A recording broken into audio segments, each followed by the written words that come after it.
പിതാവിൻ്റെയും പുത്രൻ്റെയും പരിശുദ്ധാത്മാവിൻ്റെയും നാമത്തിൽ ആമേൻ.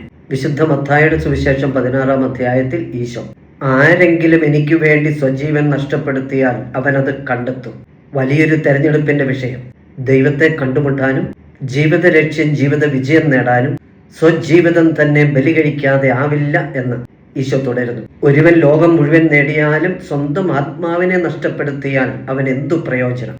അബ്രാഹത്തെ പോലെ നാടും വീടും ബന്ധങ്ങളും വിട്ടുപേക്ഷിച്ച് ദൈവത്തെ അനുസരിച്ച് തീർത്തും അപരിചിതമായ നാട്ടിലേക്ക്, മോശയെപ്പോലെ തന്നെ അംഗീകരിക്കാത്ത ജനതയുടെ അടുത്തേക്ക് ദൈവം പറഞ്ഞതനുസരിച്ച്, പരിശുദ്ധ കന്യകാമറിയത്തെ പോലെ ആരോട് പറഞ്ഞാലും മനസ്സിലാവാത്ത, ആർക്കും സഹായിക്കാനാകാത്ത സമ്മതം മൂലൻ ദൈവിക പദ്ധതിയോടെ ദൈവഹിതം ഹൃദയപൂർവ്വം സ്വീകരിക്കുന്നതിലാണ്, യേശുവിനെ കേൾക്കുന്നതിലും അവിടുന്ന് നടന്ന വഴിയിലൂടെ അവിടുത്തെ അനുഗമിക്കുന്നതിലുമാണ് യഥാർത്ഥ ആനന്ദവും ക്രിസ്തീയ സ്വാതന്ത്ര്യവുമുള്ളത്.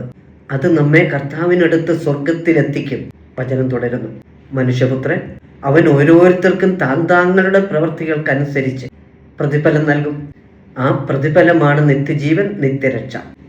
ദൈവമക്കളെ, ഓരോ നിമിഷവും നാം തെരഞ്ഞെടുപ്പ് നടത്തുന്നവരാണ്. അത് ദൈവഹിതം തന്നെയാകട്ടെ. തെരഞ്ഞെടുപ്പും സമർപ്പണവും നമ്മുടെ ആത്മരക്ഷയ്ക്ക് കൂടിയേ തീരും. യേശു നാമത്തിൽ സകലരും രക്ഷിക്കപ്പെടട്ടെ. ഈശോ മിശിഹായ്ക്ക് സ്തുതിയായിരിക്കട്ടെ.